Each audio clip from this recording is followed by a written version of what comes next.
கர்த்தருடைய வார்த்தைக்கு செல்வோம்.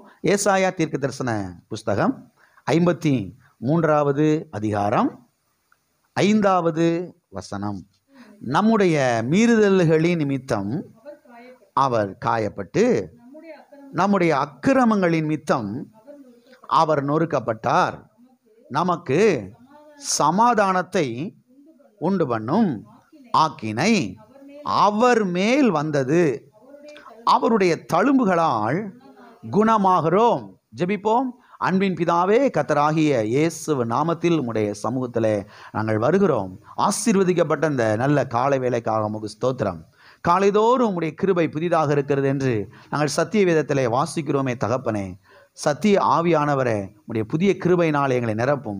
தூய ஆவியானவரே, உமது வேதத்தில் உள்ள அதிசயங்களை நாங்கள் பார்க்கும்படி எங்களுடைய கண்களை பிரகாசமாக்கும். எங்களுடைய கண்களை கர்த்தாவே தெளிவாக்கி விடும் ஆண்டவரே.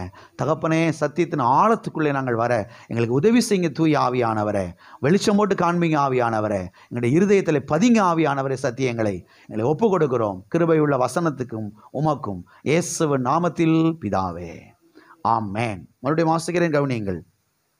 நம்முடைய மீறுதல்களின் நிமித்தம் அவர் காயப்பட்டு, நம்முடைய அக்கிரமங்களின் நிமித்தம் அவர் நொறுக்கப்பட்டார். நமக்கு சமாதானத்தை உண்டு பண்ணும் ஆக்கினை அவர் மேல் வந்தது.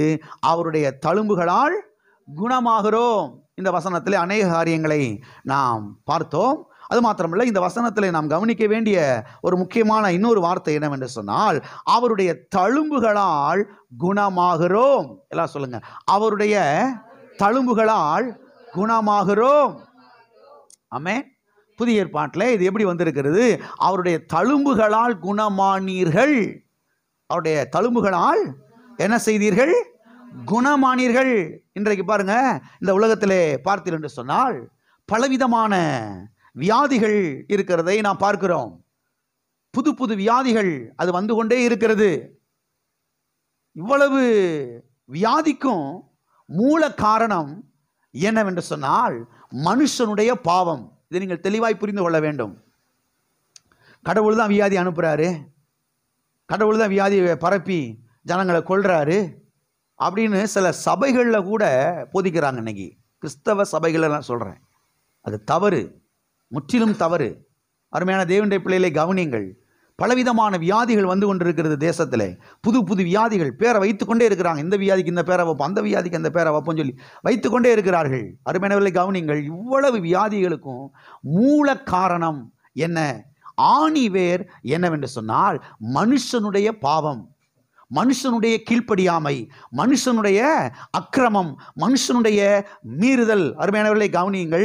மனுஷனுடைய பாவத்தின் நிமித்தமாகத்தான் இன்றைக்கு இவ்வளவு வியாதிகள் தேசத்திலே, இந்த பூமியிலே அது இருக்கிறது. அது மாத்திரமல்ல, இந்த வசனத்தில் நாம் கவனிக்கிறோம். இந்த வசனம் என்ன சொல்லுகிறது?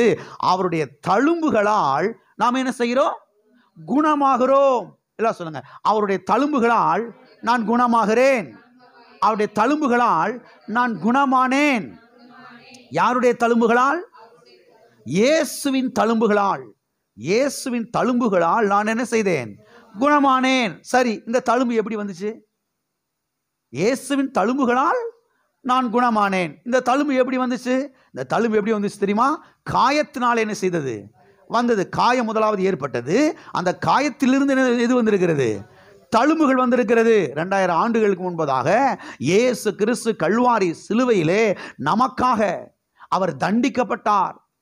நம்முடைய மீறுதலுக்காக அவர் அடிக்கப்பட்டார். நம்முடைய அக்கிரமங்களுக்காக அவர் கல்வாரி சிலுவையிலே நொறுக்கப்பட்டார். அவருடைய சரீரம் வாரினாலே உளப்பட்டது. அவருடைய முதுகு வாரினாலே உளப்பட்டது. அவருடைய விலாப்பகுதி ஈட்டினாலே குத்தி கிழிக்கப்பட்டது. அவருடைய கைகளிலே கால்களிலே அங்கே காயங்கள் ஏற்பட்டது. அடி வாங்கினார் இயேசு கிறிஸ்து. எதற்காக? மனுஷனுடைய பாவத்துக்காக, மனுஷனுடைய மீறுதலுக்காக, மனுஷனுடைய கேடுபாடுகளுக்காக இயேசு கிறிஸ்து சரீரத்திலே அடியை வாங்கினார். அங்கே காயங்கள் ஏற்பட்டது. அந்த காயங்கள் தான் தழும்பாக என்ன செய்தது? மாறினது. அப்ப இந்த வசனத்திலே நாம் பார்க்கிறோம், அவருடைய தழும்புகளால் நாம் என்ன செய்கிறோம்? குணமாகிறோம். சத்தியவேதம் தெளிவாய் சொல்லுகிறது, அவருடைய தழும்புகளால் நாம் குணமாகிறோம். எனவே இங்கே நாம் காண்கிற காரியம் என்னவென்று சொன்னால், பாவத்தின் மித்தமாகத்தான் வியாதி வந்தது. தெளிவாய் புரிந்து கொள்ளுங்கள். பாவத்தின் மித்தம், மனுஷனுடைய பாவத்தின் மித்தமாக தான் இந்த உலகத்திலே வியாதி வந்தது. இந்த பாவத்துக்காக இயேசு தண்டிக்கப்பட்டு விட்டார். இதைத்தான் நீங்கள் கவனிக்க வேண்டும். இயேசு கிறிஸ்து மனுஷனுடைய பாவத்துக்கு என்ன செய்து விட்டார்? அவர் தண்டிக்கப்பட்டு விட்டார். இப்ப மனுஷன் இயேசு கிறிஸ்துவை ஆண்டவராக ஏற்றுக்கொள்ளும் பொழுது, முதலாவதாக அவனுடைய பாவம் மன்னிக்கப்படுகிறது, இரண்டாவதாக வியாதி சுகமாகிறது. புரிகிறதா? மனுஷனுடைய பாவத்தின் மித்தமாக தான் இவ்வளவு வியாதிகள் வந்தது. அந்த மனுஷனுடைய பாவத்துக்காக இயேசு தண்டிக்கப்பட்டு விட்டார். அவர் தண்டிக்கப்பட்ட பொழுது அங்கே காயங்கள் ஏற்பட்டது. அந்த காயங்கள் தான் தழும்பாக மாறினது. அந்த தழும்புகள் தான் இன்றைக்கு நம்மை குணமாக்குகிறதா இருக்கிறது. இப்போ நாம் காண்கிற காரியம் என்னவென்று சொன்னால், இயேசு கிறிஸ்து கல்வாரி சிலுவையிலே மனுஷனுடைய பாவத்துக்காக என்ன செய்து விட்டார்? தண்டிக்கப்பட்டு விட்டார். இப்போ ஒரு மனுஷன் இயேசு கிறிஸ்துவை ஆண்டவராக ஏற்றுக்கொள்ளும் பொழுது என்ன நடக்கிறது? முதலாவதாக அந்த மனுஷனுடைய பாவங்கள் மன்னிக்கப்படுகிறது. அந்த மனுஷனுடைய பாவத்தை கர்த்தர் மன்னிக்கிறார். இரண்டாவதாக அந்த மனுஷனுடைய சரீரத்தில் இருக்கக்கூடிய வியாதியை கர்த்தர் என்ன செய்கிறார்? சுகமாக்குகிறார். ஆமென். அது எப்பேற்பட்ட வியாதியாக இருந்தாலும் கர்த்தர் என்ன செய்கிறாரு? சுகமாக்குகிறார், குணமாகிறது. எப்பொழுது அது குணமாகிறது? பாவம் மன்னிக்கப்படும் பொழுது. பாவம் எப்பொழுது மன்னிக்கப்படும்? இயேசு கிறிஸ்துவை ஆண்டவராய் ஏற்றுக்கொள்ளும் பொழுது. அதை நீங்கள் கவனிக்க வேண்டும். பாவத்தின் நிமித்தமாக தான் வியாதி வருகிறது. இந்த பாவத்துக்காக இயேசு கிறிஸ்து கல்வாரி சிலுவையிலே தண்டிக்கப்பட்டு விட்டார். அப்ப பாவங்கள் மன்னிக்கப்படும் பொழுது ஆட்டோமேட்டிக்கா வியாதியும் சுகமாகிறது. பாவம் எப்ப மன்னிக்கப்படும்? இயேசு கிறிஸ்துவை ஆண்டவராக ஏற்றுக்கொள்ளும். இயேசு கிறிஸ்துவை ஆண்டவராக ஏற்றுக்கொள்ளாமல் பாவம் மன்னிக்கப்படாது. அப்போ ஒரு மனுஷன் தனிப்பட்ட விதத்திலே இயேசு கிறிஸ்துவை ஆண்டவராக ஏற்றுக்கொள்வது என்பது எவ்வளவு முக்கியம் என்பதை கவனிக்க வேண்டும். இயேசு கிறிஸ்துவை ஆண்டவராக ஏற்றுக்கொள்ளும் பொழுது ஒரு மனுஷன், இயேசுவே எனக்காக கல்வாரி சிலுவையிலே மரித்தீர், அடக்கம் பண்ணப்பட்டீர், உயிர் தெழுந்தீர் ஆண்டவர், இன்றைக்கும் ஜீவிக்கிறீர், என்னுடைய பாவத்துக்காக அடிக்கப்பட்டீர், நொறுக்கப்பட்டீர், தண்டிக்கப்பட்டீர், உன்னுடைய முதுகு வாரினாலே உளப்பட்டது, கைகளிலே கால்களிலே ஆணிகள் கடாவப்பட்டது, விலாப்பகுதி ஈட்டினாலே குத்தி கிழிக்கப்பட்டது ஆண்டவரே, என்னுடைய பாவத்துக்காக உம்மை விசுவாசிக்கிறேன், நீரே என்னுடைய ஆண்டவர், இந்த பாவங்களை மன்னியும் என்று ஒரு மனுஷன் இயேசு கிறிஸ்துவை நோக்கி கூப்பிடும் பொழுது, இயேசுவை ஆண்டவராக ஏற்றுக்கொள்ளும் பொழுது கர்த்தர் அவனுடைய பாவத்தை மன்னிக்கிறார். பாவம் மன்னிக்கப்பட்ட மாத்திரத்தில் வியாதி ஆட்டோமேட்டிக்காக சுகமாகிறது. எனவேதான் ஒரு தனிப்பட்ட மனிதன் முதலாவதாக இயேசு கிறிஸ்துவை ஆண்டவராக என்ன செய்ய வேண்டும்? ஏற்றுக்கொள்ள வேண்டும். ஆகவே ஆண்டவராய் இயேசு கிறிஸ்துவை ஏற்றுக்கொள்ளாதவர்கள் ஆண்டவராய் இயேசு கிறிஸ்துவை ஏற்றுக்கொள்ளுங்கள். உங்களுடைய நல்வாழ்வுக்காக, உங்களுடைய மீட்புக்காக, உங்களுடைய சரீர சுகத்துக்காக, உங்களுடைய குடும்ப நல்வாழ்வுக்காக, உங்களுடைய குடும்ப சமாதானத்துக்காக, உங்களுடைய குடும்ப வாழ்வுக்காக, உங்களுடைய நல்ல எதிர்காலத்துக்காக ஆண்டவராய் இயேசு கிறிஸ்துவை இயேசு கிறிஸ்துவை ஆண்டவராக ஏற்றுக்கொள்ளுங்கள். இந்த ஆண்டவராய் இயேசு கிறிஸ்து மெய்யாகவே உங்களை வாழ வைப்பார். உங்களுடைய பாவத்தை எல்லாம் மன்னிப்பார். எப்பேற்பட்ட பாவியாக இருந்தாலும் கர்த்தர் தம்முடைய இரத்தத்தினாலே உங்களை கழுவி பிள்ளையாய் மாற்றுவார். உங்களை வாழ வைப்பார். உங்களை சமாதானத்தில் நிரப்புவார். உங்களுடைய வியாதியெல்லாம் சுகமாக்குவார். சாபத்தையெல்லாம் போக்குவார். எனவே உங்களுடைய நல்வாழ்வுக்காக ஆண்டவராய் இயேசு கிறிஸ்துவை ஏற்றுக்கொள்ளாதவர்கள் ஆண்டவராய் இயேசு கிறிஸ்துவை ஏற்றுக்கொள்ளுங்கள். வாசிப்போம். 1 பேதுரு 2ஆம் அதிகாரம் 3வது வசனம். நீங்கள் வளரும்படி புதிதாய் பிறந்த குழந்தைகளைப் போல திருவசனமாகிய களங்கமில்லாத ஞான பாலின் மேல் வாஞ்சையாயிருங்கள். திருவசனமாகிய களங்கமில்லாத கலப்படமில்லாத ஞானப்பாலின் மேலே வாஞ்சையாய் இருங்கள். இது இன்னொரு மொழிபெயர்ப்பில் எப்படி வந்திருக்கிறது? பசியாயிருங்கள். திருவசனமாகிய கலப்படமில்லாத ஞானப்பாலின் மேலே எப்படி இருங்க? பசியாயிருங்கள். அதில் வாஞ்சையாயிருங்கள் என்று சொல்லப்பட்டிருக்கிறது. அருமையானவர்களை கவனியுங்கள். கடந்த பல வாரங்களாக உறுதியான அஸ்திபாரம், firm foundation, அல்லது தேவனுடைய வார்த்தை குறித்த முக்கியத்துவம், அதை குறித்தான காரியத்தை கடந்த பல வாரங்களாக நாம் ஞாயிற்றுக்கிழமை காலை ஆராதனைகளிலே பார்த்து கொண்டு வருகிறோம். இதில் அநேக காரியங்களை நாம் பார்த்தோம். இப்பொழுது இந்த போதனையின் 7வது பகுதியை நாம் பார்த்து கொண்டு வருகிறோம். இந்த போதனையின் 7வது பகுதியாக நாம் எதை பார்த்து கொண்டு வருகிறோம்? What will done God's word? தேவனுடைய வார்த்தை என்ன செய்கிறது, அல்லது தேவனுடைய வார்த்தை என்னவெல்லாம் செய்கிறது என்பதை குறித்து நாம் ஒவ்வொன்றாக பார்த்து கொண்டு வருகிறோம். இதில் ஏற்கனவே 2 காரியங்களை நாம் பார்த்திருக்கிறோம். தேவனுடைய வார்த்தை நமக்கு என்ன செய்கிறது என்பதை குறித்து 2 காரியங்களை என்ன செய்திருக்கிறோம்? நாம் பார்த்திருக்கிறோம். ஒன்று, தேவனுடைய வார்த்தை நமக்குள்ளே விசுவாசத்தை என்ன செய்கிறது? வர்த்திக்க பண்ணுகிறது. தேவனுடைய வார்த்தை நமக்குள்ளே விசுவாசத்தை பெருக பண்ணுகிறது. இதை குறித்து நாம் தெளிவாய் பார்த்தோம். 2வதாக நாம் எதை பார்த்தோம்? தேவனுடைய வார்த்தை நமக்கு மறுபிறப்பை அளிக்கிறது, நம்மை மறுபடியும் ஜெனிப்பிக்கிறது என்பதை குறித்து நாம் தெளிவாக பார்த்தோம். அது மாத்திரமல்ல, இன்றைக்கு 3வது காரியத்தை நாம் பார்க்க போகிறோம். தேவனுடைய வார்த்தை நமக்கு செய்கிற 3வது காரியம் என்னவென்று சொன்னால், தேவனுடைய வார்த்தை நம்முடைய ஆவிக்குரிய ஜீவியத்துக்கு ஆகாரமாயிருக்கிறது. தேவனுடைய வார்த்தை நம்முடைய ஆவிக்குரிய ஜீவியத்துக்கு உணவாயிருக்கிறது. தேவனுடைய வார்த்தை நம்முடைய ஆவிக்குரிய வாழ்க்கைக்கு, ஆவிக்குரிய ஜீவியத்துக்கு, நம்முடைய ஆவி மனிதனுக்கு அது போஷாக்காக இருக்கிறது. ஆமென். எல்லார் கரங்களை வைத்து சொல்லுவோம், கர்த்தருடைய வார்த்தை எனக்கு ஆவிக்குரிய உணவாக இருக்கிறது. ஆமென். ஆவிக்குரிய உணவு ஒன்று இருக்குதுன்னா, அப்ப சரீர உணவுன்னு ஒன்று என்ன செய்யுது?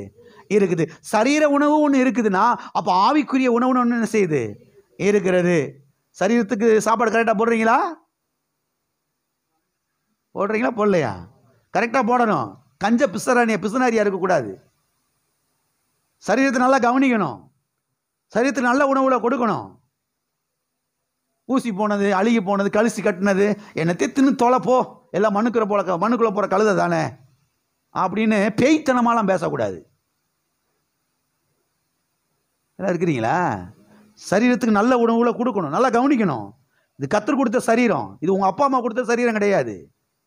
இது தேவன் தங்கக்கூடிய ஆலயம். எனக்கு நல்ல உணவுகளை கொடுக்கணும், நல்ல சாப்பாடை கொடுக்கணும், அதை நல்லா வச்சுக்கிறணும், பத்திரமா பார்த்துக்கிறணும். நான் அநேக வருஷங்களுக்கு உயிரோடு இருக்கணும், சுவிசேஷத்தை அறிவிப்பதற்காக, கர்த்தருடைய நாம மகிமைக்காக இந்த சரீரத்தை நல்லா கவனிச்சுக்கிறணும். அப்போ நல்லா கவனிங்க. சரீர உணவுன்னு ஒன்று இருக்குதுன்னா, அப்போ ஆவிக்குரிய உணவுன்னு என்ன செய்யுது? இருக்குது. அருமையானவரை கவனிங்கள். இந்த வசனத்தை மறுபடியும் நான் வாசிக்கிறேன், எல்லாரும் கவனியுங்கள். நீங்கள் வளரும்படி, நீங்கள் என்ன செய்யும்படி? பாஸ்டர், எனக்கு வயசு இவ்வளோ ஆகுது, நான் வளர்ந்துட்டேன், இதுக்கு மேலே எனக்கு வளர்ச்சி வருமானு தெரியல. அந்த வளர்ச்சியை பற்றி இந்த வசனம் பேசலை. நீங்கள் வளரும்படி. எங்கே வளரும்படி? அதைத்தான் இங்கே இன்னைக்கு நான் பார்க்க போகிறோம். நீங்கள் வளரும்படி புதிதாய் பிறந்த குழந்தைகளைப் போல திருவசனமாகிய களங்கமில்லாத, கலப்படமில்லாத ஞான பாலின் மேலே. என்ன பால்? அப்போ சரீரப்பாலுன்னு ஒன்று இருக்குது, சரீரத்துக்கு அடுத்த பாலுன்னு ஒன்று இருக்குது இல்லையா? மாட்டுப்பாலுன்னு ஒன்று இருக்குது இல்லையா? வாங்கி அடிக்கிறாங்க மக்கள். தோத்துறோம். நல்லா சாப்பிடுங்க நேரத்துக்கு. நல்லா பாலெல்லாம் குடித்தாதான் நல்லா கால்சியம்லாம் நல்லா இருக்கும், எலும்புலாம் நல்லா ஸ்ட்ராங்காக இருக்கும். சிலர் அதை செய்கிறதே கிடையாது. வேதனையான விஷயம். நம்முடைய சவ மக்கள் ஒரு சிலர் ஆட்களை பார்த்தா சும்மா வந்து மொட்டி வலிக்குது, கழுத்து வலிக்குதுன்னு ஜெபம் பண்ணுறாங்க. நாங்கள் சொல்கிற காது கொடுத்து வாங்குறதே கிடையாது. டெய்லி ஒரு 100 பால் வாங்கி குடிங்க சிஸ்டர், டெய்லி ஒரு முட்டை சாப்பிடுங்கண்ணா. அதை செய்யணும், இதை செய்யணும், என் பிள்ளைக்கு கொடுக்கணும், அவன் பேரை நீ படுத்துட்டேன்னா யார் வந்து பார்க்கா? நீ படுத்துட்டேன்னு யார் வந்து பார்ப்பா? விலைக்கு சொல்கிற விளங்க மாட்டேங்குது. ஒரு 100 பால் மிஞ்சி போனால் ஒரு முட்டை டெய்லியும். யாருக்கு? உங்கள் சரீரத்துக்கு சாப்பிடுங்கன்னா சாப்பிட்றதே கிடையாது. அதை மதிக்கிறதே கிடையாது சரீரத்தை. அது என்னமோ அது ஒன்று. தவறு பண்ணுறோம், நிறைய தவறு பண்ணுறோம். அதெல்லாம் சரியாக கவனிங்க. ஓகே, அப்ப இங்க சொல்லப்பட்டிருக்கிறது, கலப்படம் இல்லாத ஞானப்பாலின் மேலே என்ன செய்யுங்கள், வாஞ்சையாய் இருங்கள். இந்த வசனம் என்ன சொல்லுகிறது என்றால், நாம் புதிதாய் பிறந்திருக்கிறோம். அது குறித்தான் 3 வாரங்களாக பார்த்தோம். அவருடைய வார்த்தை அழிவில்லாததாய் இருக்கிறது. ஆமென். அழிவுள்ள வித்தினாலே அல்ல, அழிவில்லாத வித்தாகிய கர்த்தருடைய வார்த்தையினாலே மறுபடியும் என்ன செய்திருக்கிறீர்களே, ஜெனிப்பிக்கப்பட்டிருக்கிறீர்களே, மறுபடியும் பிறந்திருக்கிறீர்களே. எங்க? ஆவியிலே. அதெல்லாம் சொல்லிட்டு தான் அடுத்தடுத்த வசனங்கள் சொல்றாரு. 2 அதிகாரம் சொன்னோடனே வேற என்னமோ நினைச்சிடாதீங்க. நமக்கு தான் 1 அதிகாரம் 2 அதிகாரம். முதல்ல சொல்லிட்டு தான் அடுத்து அப்படியே வரிசையா வந்துகிட்டே இருக்கிறாரு. எல்லாம் இருக்கிறீங்களா? நீங்கள் புதிதாய் பிறந்த குழந்தைகளைப் போல திருவசனமாகிய கலப்பிடமில்லாத ஞானப்பாலின் மேல் என்ன செய்யுங்கள், வாஞ்சையாயிருங்கள். அப்ப இந்த வசனம் என்ன சொல்லுகிறது? நாம் புதிதாய் பிறந்திருக்கிறோம், எனவே நாம் வளர வேண்டும். என்ன செய்யணும்? சரீரத்தில் வளர்ந்ததை போல ஆவியிலே என்ன செய்ய வேண்டும்? வளர வேண்டும். ஆகவே நாம் பாலை குடிக்க வேண்டும் என்று சொல்லுகிறார். எல்லாம் இருக்கிறீங்களா? சரீர பால் எத்தனை பேர் குடிக்கிறீங்க? ஒழுங்கா கரெக்டாக குடிச்சிடணும். எல்லாம் இருக்கிறீங்களா? கரெக்டாக குடிச்சிடணும். இங்க சொல்றாரு, ஞானப்பால் என்ன செய்யுங்க, குடிங்கன்னு சொல்லி. சரி, நாம் எங்கே பிறந்திருக்கிறோம்? இங்க சொல்றாரு இல்லையா, நீங்கள் புதிதாக என்ன செய்திருக்கிறீர்கள், பிறந்திருக்கிறீர்கள். நாம் எங்கே பிறந்திருக்கிறோம்? நாம் நம்முடைய ஆவி மனிதனில் என்ன செய்திருக்கிறோம், பிறந்திருக்கிறோம். இதைத்தான் 1 பேதுரு 1ஆம் அதிகாரம் 23ஆம் வசனத்திலே கடந்த வாரங்களிலே நாம் தெளிவாய் பார்த்தோம். அது மாத்திரமல்ல, நாம் ஆவியிலே பிறந்திருக்கிறோம் என்று சொன்னால் நாம் ஆவிக்குரிய பாலைத்தான் என்ன செய்ய வேண்டும், குடிக்க வேண்டும். சரீரத்தில் பிறந்தா சரீர பால் என்ன செய்யறோம், குடிக்கிறோம். ஆவியிலே பிறந்தால் ஆவிக்குரிய பாலை என்ன செய்ய வேண்டும், குடிக்க வேண்டும். சரி, ஆவிக்குரிய பால் என்பது எது? ஆவிக்குரிய பால் என்பது எது? ஆவிக்குரிய பால் என்பது வேற ஒன்றும் இல்லை, இங்க சொல்லப்பட்டிருக்கிறது திருவசனமாகிய ஞானப்பால். அப்ப ஆவிக்குரிய பால் என்பது எது? திருவசனம், கர்த்தருடைய வார்த்தை. அதுதான் நமக்கு, ஒரு ஆவிக்குரியவனுக்கு, மறுபடியும் பிறந்தவனுக்கு ஞான பாலாக என்ன செய்கிறது, இருக்கிறது. தேவனுடைய வார்த்தை தான் நமக்கு ஆவிக்குரிய பாலாக இருக்கிறது. இதைத்தான் பரிசுத்த ஆவியானவர் அப்போஸ்தலனாகிய பேதுரு மூலமாக சபைக்கு எழுதும் பொழுது அவர் சொல்லுகிறார், திருவசனமாகிய கலப்படமில்லாத களங்கமில்லாத ஞான பாலின் மேலே என்ன செய்யுங்கள், வாஞ்சையாயிருங்கள். என்ன பாலு? என்ன பாலு? ஞானப்பால். எல்லா கரங்களும் சொல்லுவோம், திருவசனமாகிய களங்கமில்லாத ஞானப்பாலின் மேல் நான் வாஞ்சையாயிருக்கிறேன். பக்கத்தில் கைப்பற்றி சொல்லுங்க, திருவசனமாகிய ஞானப்பாலின் மேல் வாஞ்சையாயிருங்கள். எப்படி இருங்க? வாஞ்சையாயிருங்கள். அருமையானவர்களை கவனிங்கள், சில காரியங்கள் உங்களுக்கு நான் புரியும்படியாக சொல்லுகிறேன். குழந்தை பிறந்த உடனேயே என்ன செய்யறாங்க? ஒரு குழந்தை பிறந்தவொடனே என்ன பண்றாங்க? முதல்ல அதை சுத்தம் பண்றாங்க இல்லையா? அதை என்ன பண்றாங்க? சுத்தம் பண்றாங்க. சுத்தம் செஞ்ச உடனேயே என்ன பண்றாங்க? பாலை கொடுக்குறாங்க. பாலை கொடுக்குறாங்க. ஏன் பாலை கொடுக்குறாங்க? ஏன் மோரை கொடுக்க கூடாது? ஏன் தயிரை கொடுக்க கூடாது? எனக்கே யோசித்து பார்த்துருக்குறோமா? பிள்ளை பிறந்திருக்குது, கொண்டா கொண்டா 1 லிட்டர் தயிரை, கெட்டி தயிரை அப்படின்னு தயிரை கொடுக்குறாங்களா? மோரை கொடுக்குறாங்களா? கிடையவே கிடையாது. பாலை கொடுக்குறாங்க. ஏன் பாலை கொடுக்குறாங்க? பால் தான் நல்ல ஆகாரம்.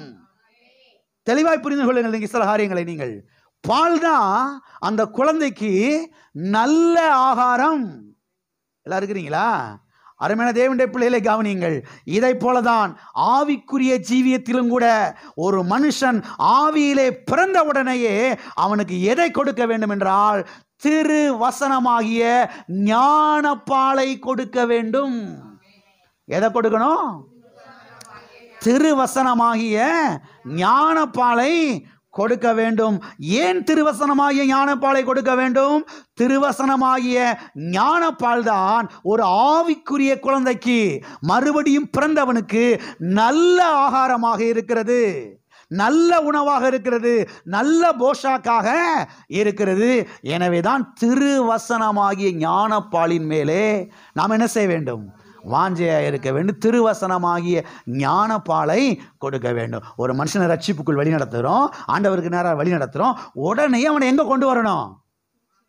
எங்கே கொண்டு வரணும்? திருச்சபைக்கு கொண்டு வரணும். ஏன்னா திருச்சபையில் ஞானப்பாலை ஊத்துறாங்க. ஞானப்பாலை ஊற்றும் போது ஞானப்பாலை அது குடிக்கும். குடிச்சிச்சுன்னா அதோடைய எதிர்காலம் என்ன செய்ய ரொம்ப நல்லா இருக்கும், ஆவியிலே வளரும். ஆமென். ஆகையால் தான் பாருங்க, ஞானப்பாலின் மேலே வாஞ்சையாயிருங்கள் என்று இங்கே சொல்லப்பட்டிருக்கிறது. அது மாத்திரமல்ல, ஒரு குழந்தை எவ்வளவுதான் திடகாத்திரமாக பிறந்தாலும் கூட, நல்லா கவனிச்சுட்டு வரீங்களா? ஒரு குழந்தை எவ்வளவு திடகாத்திரமாய் பிறந்தாலும் கூட, எவ்வளவு ஆரோக்கியமாய் பிறந்தாலும் கூட, எவ்வளவு சுகத்தோடு அது பிறந்தாலும் கூட, எவ்வளவு பலனாக பிறந்தாலும் கூட, உங்க பாஷையில் சொல்றேன், நல்ல கலரா நல்ல முழு முழுன்னு பிறந்திருந்தாலும் கூட, இல்லை இருக்கிறீங்களா, உடனேயே அவங்க எதை கொடுக்குறாங்க? எதை கொடுக்குறாங்க? பாலை கொடுக்குறாங்க. ஏன் பாலை கொடுக்க வேண்டும்? பாலை கொடுக்கலைன்னா அது உயிர் வாழ்றதே கஷ்டம். அதுதான் நல்ல ஆரோக்கியமா பிறந்திருக்குதே, அதுதான் நல்ல சுகமா பிறந்திருக்குதே, அது நல்ல திடகாத்திரமா பிறந்திருக்கிறதே, பார்க்கறதுக்கு நல்லா இருக்குது, ஹெல்த்தா இருக்குதே, அப்புறம் அதுக்கு பாலை ஊற்றிக்கிட்டு அப்படின்னு யார் யோசிக்கிறது கிடையவே கிடையாது. எந்த குடும்பத்தார் எந்த தகப்பனு தாய் இப்படி யோசிக்கிறதே கிடையாது. அது எவ்வளவு நல்லா பிறந்திருந்தாலும், எவ்வளவு ஆரோக்கியமா பிறந்திருந்தாலும், எவ்வளவு திடகாத்திரமா பிறந்தாலும் உடனே என்னத்தை ஊத்துறாங்க? ஏன்னா பால் தான் அதை உயிர் என்ன செய்யறது? பிளக்க வைக்கிறது. உயிர் வாழ்வதற்கு பாலை என்ன செய்ய வேண்டும்? நாம் கொடுக்க வேண்டும். இதை போலத்தான் ஆவிக்குரிய குழந்தைகளுக்கும், மறுபடியும் பிறந்தவர்களுக்கு, மறுபடியும் ஜெனிப்பிக்கப்பட்டவர்களுக்கு உடனடியாக திருவசனமாகிய ஞானப்பாலை என்ன செய்ய வேண்டும்? கொடுக்க வேண்டும். ஏன்னா அப்பதான் அது உயிர் பிழைக்கும், அப்பதான் இந்த பூமியில் அது வெற்றியாய் வாழும், அப்பதான் இந்த பூமியில் அதனால ஜெயிக்க முடியும். கிறிஸ்தவ விசுவாசிங்க பாருங்க, பண்ற தவறெல்லாம் பார்த்தீங்கன்னா ரொம்ப அதிகமா இருக்குது, ரொம்ப ஆச்சரியமா இருக்குது. ரட்சிப்புக்குள் வழிநடத்தி இருக்கிறாங்க, இப்பதான் அவங்க ஆண்டவர் அண்டையில் வந்திருக்கிறாங்க, இப்பதான் ஆவியில மறுபடி பிறந்திருக்கிறாங்க. உடனே போய் நீ 21 உபவாசம் போடு. அவனுக்கு உபவாசம் ஒன்றும் தெரியாது. நீ நெடுமுழங்கால் நின்று ஓடு கத்தி அழு, அவனுக்கு ஒண்ணுமே தெரியாது பாவம். சில ஆட்கள் எவ்வளவு தவறு பண்றாங்க பார்த்தீங்களா? ரட்சிப்புக்குள்ள வழி நடத்தின உடனேயே ஒரு சபைக்கு கொண்டு வந்து சபையில உட்கார வச்சு வசனத்தை கேட்க வைக்கணும். வசனம் தான் ஞான பால். வசனத்தை கேட்க கேட்க கேட்க உள்ள ஆவியிலே வளர்ச்சி, ஆவியிலே ஒரு பலன், ஆவியிலே ஒரு பெரிய பாருங்க தைரியம், விசுவாசம் பெருக ஆரம்பிக்கிறது. வாழ்க்கையில வெற்றி பெறுவதுக்கு அது எளிமையா இருக்கும். இவங்க எடுத்த எடுப்புலையே நீ நைட்டில் 2 மணிக்கு எந்திரிச்சு முழங்கால நெல்லு, நெடுமுழங்கால நின்று கத்தி அழு உருளு பெறலனா அவனுக்கு ஒன்றும் புரியல. எல்லாம் இருக்கிறீங்களா? ரட்சிப்புக்குள்ள வழி நடத்தின உடனேயே நீ நகையை கழட்டு, நீ பூ வைக்காத, அதெல்லாம் தூக்கி வெளியில் எரிஞ்சிரு, வெள்ளை சேலை கட்டுனா அவனுக்கு ஒன்றும் புரியல. எவ்வளோ மிஸ்டேக் பண்ணுறாங்க பார்த்தீங்களா? எல்லாம் இருக்கிறீங்களா? போயிட்டீங்களா?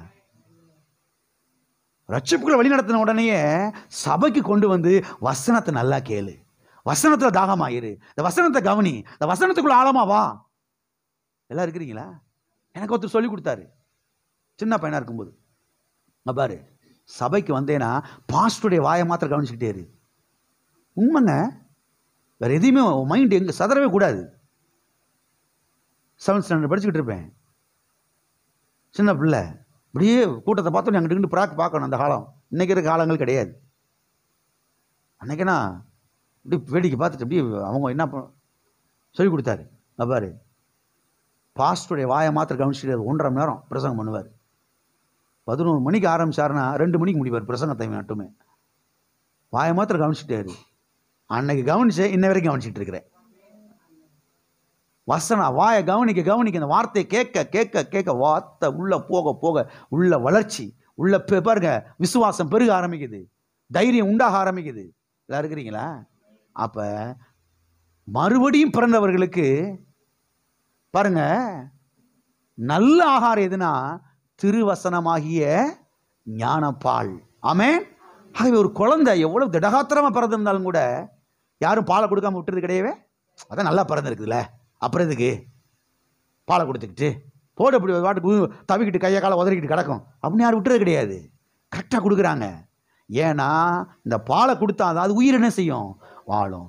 ஆவிக்குரிய குழந்தைகளாகிய நமக்கு நாம் உயிர் வாழ்வதற்கு பாருங்க, தேவன் நமக்கு கொடுத்திருக்கிற பால் என்னன்னா திருவசனமாகிய ஞானப்பால். இதன் மேலே வாஞ்சியாக இருக்க வேண்டும், இதன் மேலே தாகமாக இருக்க வேண்டும், இதன் மேலே பசியாக இருக்க வேண்டும். ஒவ்வொரு நாள் இதை குடிக்கணும். குடிக்கும் போது தான் ஆவியிலே நாளுக்கு நாள் வளர்ச்சி, ஆவியிலே நாளுக்கு நாள் தைரியம், நாளுக்கு நாள் விசுவாசம் பெருக ஆரம்பிக்கிறது. பாருங்க, உள்ள பாருங்க எல்லா காரியமும் என்ன செய்ய ஆரம்பிக்குது? நடக்க ஆரம்பிக்கிறது. அப்போ இந்த பூமியிலே வெற்றி வாழ்க்கை வாழ்வதற்கு எது வழி? திருவசனமாகிய ஞானப்பாலை என்ன செய்யணும்? டெய்லியும் குடிக்கணும். என்ன செய்யணும்? என்ன செய்யணும்?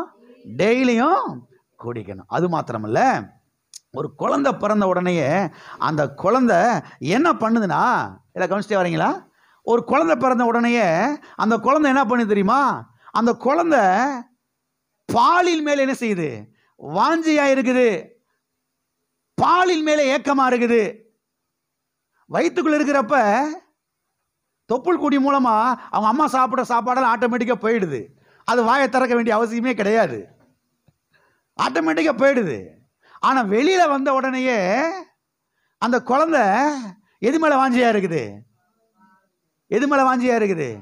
பாலின் மேலே வாஞ்சையா இருக்குது. பாலை குடிக்க விரும்புது. பாலை குடிக்கிறதுக்கு யாராவது டியூஷன் வச்சிருக்கீங்களா? போ பால் குடிப்பது எப்படி, இப்போ டியூஷன் கற்றுட்டு வா அப்படின்னு எந்த குழந்தைக்கு யாரும் டியூஷன் எடுக்கிறது கிடையவே, யாரும் லெசன் எடுக்கிறது கிடையவே கிடையாது. புட்டியை காமிச்ச உடனே அது ஆள் வாயை திறந்து வருது. பார்த்துருக்கிறீங்களா? அதுக்கு தெரியுது புட்டினா என்னன்னு. ஆண்ட்டுன்னு செய்யுது, வருது. இந்த ரெட்டை குழந்தைங்களாம் பிறந்தப்போ பார்த்தீங்கன்னா ரொம்ப ஆச்சரியமாக இருக்கும். ரெட்டை குழந்தைய போட்டிருப்பாங்க, புட்டி பால் கூட போட்டு வச்சுருப்பாங்க. இந்த போய் அவன்கிட்ட புடிங்கி குடிக்கிறது, இவன் அவன்கிட்ட புடிங்கி குடிக்கிறது. பார்க்கவே ரொம்ப சுவாரஸ்யமாக இருக்கும். ஏன்டா ஏன் புட்டி பாலை புடுங்கன்னு சொல்லி இந்த குழந்தை ஒரு பட்டு நடிக்குது. அந்த பிள்ளைய அங்கிருந்து இது பிடிக்குது, ஓன்னு கத்துது. இந்த ரெட்டை குழந்தைகள் பிறந்தப்பெல்லாம் பார்த்தீங்கன்னா ரொம்ப வேடிக்கையாக இருக்கும். பக்கத்தில் வச்சுருப்பாங்க ரெண்டையும். குழந்தை அந்த பாலின் மேலே அவ்வளவு வாஞ்சையாக இருக்குது. ஏன்டா ஏன் வீட்டை எடுத்துக்கிட்ட நீ, என்னோட அது அப்படின்னு அது ஃபைட் பண்ணுது. இருக்கிறீங்களா? அப்ப ஏன் இவ்வளவு தாகமா இருக்குது அந்த குழந்தை அப்படின்னா, தேவன் சிருஷ்டிக்கும் போதே அந்த வாஞ்சை என்ன செஞ்சார்? அந்த குழந்தைக்குள்ள வச்சுட்டாரு. அதற்குள்ள அந்த தன்மை என்ன செய்யுது? இருக்குது. அதற்குள்ள அந்த வாஞ்சை இருக்குது. அதுக்குள்ள அந்த பாருங்க அந்த குணம் என்ன செய்யுது? இருக்குது. அதற்குள்ள அந்த ஆற்றல் என்ன செய்யுது? இருக்கிறது. எனவே தான் அது பாலை வாஞ்சிக்கிறது, பாலின் மேலே ஏக்கமாயிருக்கிறது. இதை போலத்தான் ஆவிக்குரிய ஜீவியத்திலும் கூட மறுபடியும் பிறந்தவர்கள், புதிதாய் பிறந்தவர்கள், மறுபடியும் ஜெனிப்பிக்கப்பட்டவர்கள், பாருங்க புதிதாக ரட்சிக்கப்பட்டவர்கள் திருவசனமாகிய ஞானப்பாலின் மேல் என்ன செய்ய வேண்டும்? வாஞ்சையாய் இருக்க வேண்டும். திருவசனமாகிய ஞானப்பாலின் மேலே தாகமாய் இருக்க வேண்டும். திருவசனமாகிய கலப்படமில்லாத ஞானப்பாலின் மேலே பசியாக இருக்க வேண்டும். ஏனென்று சொன்னால் தேவன் அப்படிப்பட்ட ஆற்றலை பாருங்க அவர்களுக்குள்ளே என்ன செய்திருக்கிறார்? வைத்திருக்கிறார். புதிதாய் பிறந்தவர்களை பார்த்துருக்கிறீங்களா? புதுசாக ரட்சிக்கப்பட்டவங்களை பார்த்துருக்கிறீங்களா? சைக்கிள் எடுத்துட்டு வேகமாக சர்ச்சுக்கு வருவாங்க. இப்போதான் ஆண்டவரை ஏற்றுக்கொண்டிருக்கிறாங்க, இப்போதான் மறுபடியும் பிறந்திருக்கிறாங்க. வசனத்தின் மேலே பசி, வசனத்தின் மேலே தாகம். எவ்வளவு தூரமாக இருந்தாலும் பஸ் ஏறி ஆட்டோ பிடிச்சி சைக்கிள் எடுத்துட்டு வேகமாக இன்னைக்கு சபைக்கு போகணும். இன்னைக்கு காலையில் ஆராதனை இருக்குது, சாயங்காலம் ஆராதனை இருக்குது, பைபிள் ஸ்டடி இருக்குது, உபவாச ஆராதனை இருக்குது, ஜெப கூட்டம் இருக்குது அப்படின்னு வேகமாக முதல்ல செய்வாங்க ஓடி.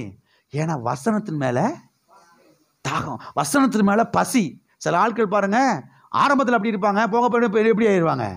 அதனால தான் போக போக ஒன்றும் இல்லாமல் போயிடுது. சில சமயங்களில் ஆரம்பத்தில் இருக்கிற அந்த வாஞ்சையை விட்டுறாங்க, ஆரம்பத்தில் இருந்த அந்த தாகத்தை விட்டுறாங்க. அதனால தான் சில வேலைகள் அப்படியே என்ன செஞ்சுட்டு ஒன்றும் இல்லாமல் சில காரியங்களாம் நடக்காமல் போய் விடுகிறது. ஆதி அன்பை மறந்து விட்டாய் கர்த்தர் சொல்கிறார் இல்லையா? ஆதியில் ஆரம்பத்தில் நீ எப்படி கர்த்தர் மேலே வாஞ்சியாக இருந்த, சபைக்கு எப்படி வாஞ்சியாக ஓடி வந்த, எப்படி விசுவாசத்தோடு ஓடி வந்த, எவ்வளவு தாகமாக இருந்த, அது இப்போ எங்கே போச்சு? அது குறைஞ்சதுனால தான் வாழ்க்கையில் எல்லாம் ஆசீர்வாதம் என்ன செய்யுது? எல்லாம் இருக்கிறீங்களா? அந்த தாகமாக இருக்கணும். அப்போ ஆரம்பத்தில் ரட்சிக்கப்பட்டவங்களை பாருங்கள், அப்படியே ஞானப்பாலின் மேலே ஒரு பசி, ஒரு தாகம் இருக்கும். சபைக்கு வந்து பாருங்க ஆவிக்குரிய பாலை என்ன செய்ய வேண்டும்? நாம் குடிக்க வேண்டும். ஞானப்பாலை குடிக்க வேண்டும். குடித்தால்தான் நீங்கள் பலனடைய முடியும். அப்போ இங்கே அந்த வசனம் என்ன சொல்லுகிறது? நீங்கள் வளரும்படி. எல்லாம் சொல்லுங்க, நீங்கள் வளரும்படி. அப்போ ஞானப்பாலை குடித்தாதான் ஆவியிலே வளர்ச்சி, ஆவியிலே ஒரு முதிர்ச்சி, ஆவியிலே ஒரு பலன், ஆவியிலே ஒரு தைரியம், விசுவாசம் எல்லாம் அங்கே என்ன செய்ய ஆரம்பிக்கிறது? உண்டாக ஆரம்பிக்கிறது. சிலர் சொல்கிறாங்க இல்லையா, எனக்கு விசுவாசமே இல்லை பாஸ்டர், எனக்கு விசுவாசம் இருக்கிற மாதிரியே தெரியல அப்படின்னாவே நீங்கள் அழகாக கையெழுத்து போட்டு கொடுத்துடலாம். இவங்க பல நாட்களை எதை கேட்கல? எல்லாம் இருக்கிறீங்களா, போயிட்டீங்களா? இவங்க எது மேலே வாஞ்சியா இல்லை, எது மேலே தாகமா இல்லை, எது மேலே பசியா இல்லை, அங்கே குறைஞ்சிருச்சு. அதனால விசுவாசம் குறைஞ்சிருச்சு, வளர்ச்சியும் குறைஞ்சிருச்சு. அது மேலே வாஞ்சியா இருந்து, அது மேலே தாகமாக இருந்து அதில் தொடர்ச்சியாக போகிறவங்க ஒரு நாளும் என்ன செய்ய மாட்டாங்க? தோல்வி அடையவே மாட்டாங்க, தோற்று போகவே மாட்டாங்க, கீழே விழவே மாட்டாங்க. விழுந்தாலும் என்ன செய்வாங்க? டக்குன்னு ஏந்திரிப்பாங்க, வெற்றி அடைவார்கள், ஜெயிப்பார்கள், வியாதிகளை துரத்தி அடிப்பார்கள், கடன் பிரச்சனையை மேற்கொள்வார்கள். ஆமென். அப்போ திரு வசனமாகிய கலப்படம் இல்லாத ஞானப்பாலின் மேலே வாஞ்சையாய் இருங்கள். அது மாத்திரமல்ல, ஒரு குழந்தை பிறந்த உடனேயே அது என்ன செய்கிறது என்று சொன்னால், அது பாலை குடிக்கிறது. பாலை குடிக்காமல் அதுக்கு என்ன வேலை? ஹலோ, ஒரு குழந்தை பிறந்த உடனே எதை குடிக்குது? அதுக்கு வேற என்ன வேலை நான் கேட்குறேன்? அதுக்கு வேற என்னங்க வேலை? மாம்பட்டி தூக்கிட்டு போதா? கடப்பரை இதெல்லாம் தூக்கிட்டு வேலைக்கு போதாங்க வரப்புக்கு? அதோடைய வேலை என்ன சொல்லுங்க? பணம் சம்பாதிக்க போதா, இல்லை வேலைக்கு போதா, இல்லை ஸ்கூலுக்கு போதா, எங்கே போகுது? ஒரு குழந்தையுடைய வேலை என்ன? பால் என்ன செய்யணும்? ஒழுங்கா குடிக்க வேண்டும். ஒரு குழந்தை என்ன செய்யுது? ஒரு குழந்தை 3 காரியத்தை ஒழுங்காக செய்யும். நல்லா சாப்பிடும், நல்லா தூங்கும், பெட்டை அசிங்கம் பண்ணும். இந்த 3 வேலை தானே செய்யும் ஒழுங்கா? அது செய்யும். இதில் ஒழுங்காக செய்யக்கூடிய வேலை இது, கரெக்டாக செய்யக்கூடிய வேலை இது, பாலை குடிக்கிற வேலை. எல்லாம் இருக்கிறீங்களா? இந்த 3லையும் ஒழுங்காக செய்யக்கூடிய வேலை இது, பாலை ஒழுங்காக குடிக்கிற வேலை.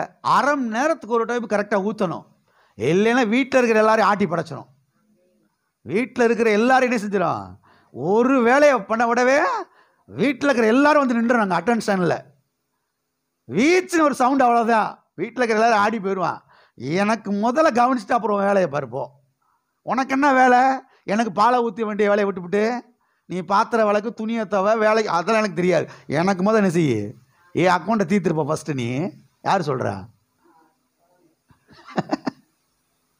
அரை மணி நேரத்துக்கு ஒரு டைம் என்ன செய்யணும்? கரெக்டாக ஊற்ற வேண்டும். இதை போலத்தான் ஆவிக்குரிய ஜீவியத்திலே மறுபடியும் பிறந்தவர்கள், மறுபடியும் ஜெனிப்பிக்கப்பட்டவர்கள் தேவனுடைய வார்த்தையாகிய ஞானப்பாலை என்ன செய்ய வேண்டும்?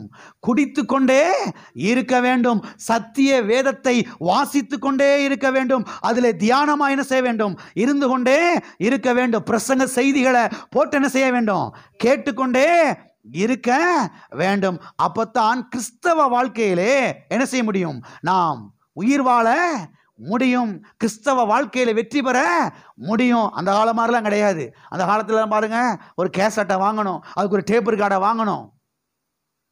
வீட்டில் கரண்ட் இருக்காது, நிறைய வீட்டில் கரண்ட் இல்லையேன்னு சொல்லிட்டு அதுக்கு வேற அலையணும். படிக்கிறதுக்கு வீட்டில் கரண்ட் இருக்காது, எங்கேயாவது ரோட்டு தெருவில் இருக்கிற போஸ்ட் மரத்துக்கு கீழே போய் உட்காந்து படிக்க வேண்டியிருக்கும். இன்னைக்கு அப்படி கிடையாது. எல்லா ஆப்ஷன் இருக்குது. கையில் செல்ஃபோன் இருக்குது, பின்ட்ரைவ் இருக்குது, மெமரி கார்டு இருக்குது, ஐபாடுன்னு சொல்கிறாங்க, என்னென்னமோ வந்துருச்சு இல்லையா? பிரசங்க செய்தியை போட்டு கேட்கறதுக்கு 1000 வழி இருக்குது. சாக்கு போக்கே சொல்ல முடியாது. எல்லாம் இருக்கிறீங்களா? அப்போ தேவ பிரசன்னத்தில் உட்காந்து டெய்லி வேதத்தை வாசிக்கணும், டெய்லி வேதத்தில் தியானமாக இருக்கணும், டெய்லி பிரசங்க செய்தியில் போட்டு கேட்க ஆரம்பிக்கணும். இதில் வாஞ்சையாக இருக்கணும். ஒரு குழந்தைக்கு பாலை குடிக்கிறத விட என்ன பெரிய வேலை? ஒரு ஆவிக்குரிய மனுஷனுக்கு, மறுபடியும் பிறந்த மனுஷனுக்கு தேவனுடைய வார்த்தை ஆகிய ஞானப்பாலை உட்கொள்றதுல, குடிக்கிறத விட என்ன பெரிய வேலை? இதில் வாஞ்சியாக இருக்கணும், இதில் தாகமாக இருக்கணும். இதில் வாஞ்சியாக உள்ள போகும், இதில் தாகமாக இருக்கும் பொழுது, இதை உட்கொள்ளும் பொழுது ஆவிக்குரிய ஜீவியத்திலே நாம் என்ன செய்வோம்? நன்றாக இருப்போம். ஆவிக்குரிய ஜீவியத்திலே வளர்ச்சியை காண்போம். வாழ்க்கையில வெற்றி என்ன செய்வோம்? நாம் காண ஆரம்பிப்போம். எல்லாம் இருக்கிறீங்களா? ஆமென். அப்போ எப்படி ஒரு குழந்தை பாலின் மேலே வாஞ்சையாக இருக்குதோ, அதை போல ஆவிக்குரிய பிள்ளைகளாகிய தேவனுடைய பிள்ளைகளாகிய நாம், மறுபடியும் பிறந்த நாம் எதிர் மேலே வாஞ்சியாக இருக்கணும்? திருவசனமாகிய கலப்படம் இல்லாத ஞானப்பாலின் மேலே என்ன செய்ய வேண்டும்? வாஞ்சையாய் இருக்க வேண்டும். அது மாத்திரமல்ல, ஒரு குழந்தை பிறந்த உடனேயே பாலை குடிக்கவில்லை என்றால் அது வளரப்போவது கிடையவே கிடையாது. எந்த அளவுக்கு அந்த குழந்தை பாலை குடிக்குதோ அந்த அளவுக்கு தான் சரீரத்தில் வளர்ச்சி என்ன செய்யும்? உண்டாகும். இல்லை என்றால் சரீரத்தில் வளர்ச்சி உண்டாகவே உண்டாகாது. சில பிள்ளைகள்லாம் அப்படியே தூக்குன காத்தா இருக்கும். எப்படி இருக்கும்? உடனே தாயை பார்த்து கேட்பான், பிள்ளை ஒழுங்கா பாலை கொடுக்கலையே நீ? கேட்குறாங்களா கேட்கலையா? என்ன பிள்ளை காத்தா இருக்குது, நீ ஒழுங்கா சாப்பிடு ஃபஸ்ட்டு, அப்போ தான் தாய்ப்பால் உண்டாகும், அப்போ தான் அதுக்கு கொடுக்க முடியும். இப்படி வச்சுருக்கிற பிள்ளைய வேலை வேலைக்கு ஒழுங்காக கொடுக்க மாட்டியா நீ? இப்படி கத்த விட்டுருப்பியா? வைகிறாங்களா வையலையா? அப்போ ஒரு பிள்ளை, ஒரு குழந்தை பாலை குடிக்கலைன்னா சரீரத்தில் அது வளரப்போகிறது கிடையவே கிடையாது. அதனுடைய சரீர வளர்ச்சி அது எந்த அளவுக்கு பாலை குடிக்குதோ அதை பொறுத்து தான் என்ன செய்கிறது இருக்கிறது. அருமையானவர்களை கவனியுங்கள். இதை போலத்தான் ஆவிக்குரிய ஜீவியத்திலும் கூட புதிதாய் பிறந்தவர்கள் திருவசனமாகிய ஞானப்பாலை எந்த அளவுக்கு குடிக்கிறார்களோ அந்த அளவுக்குத்தான் ஆவிக்குரிய ஜீவியத்திலே வளர்ச்சியாக என்ன செய்ய முடியும்? அவங்க இருக்க முடியும். வளர்ச்சி அடைய முடியும். இல்லை என்றால் வளர்ச்சி என்ன செய்ய முடியாது? பார்க்க முடியாது. எந்த அளவுக்கு ஆவியிலே வளரப்போகிறீர்களோ அந்த அளவுக்கு நீங்கள் என்ன செய்வீர்கள்? வெற்றி அடைவீர்கள். எந்த அளவுக்கு நீங்கள் வளருவீர்களோ அது எதை பொறுத்து இருக்கிறது? எந்த அளவுக்கு திருவசனமாகிய கலப்படம் இல்லாத ஞானப்பாலின் மேலே வாஞ்சியாக இருக்கிறீர்களோ, அதை குடிக்கிறீர்களோ, அதை பொறுத்து தான் நீங்கள் வளர்ச்சி அடைய போகிறீர்கள். அந்த அளவுக்கு தான் வாழ்க்கையில் என்ன செய்ய போகிறது? வெற்றி உண்டாக போகிறது.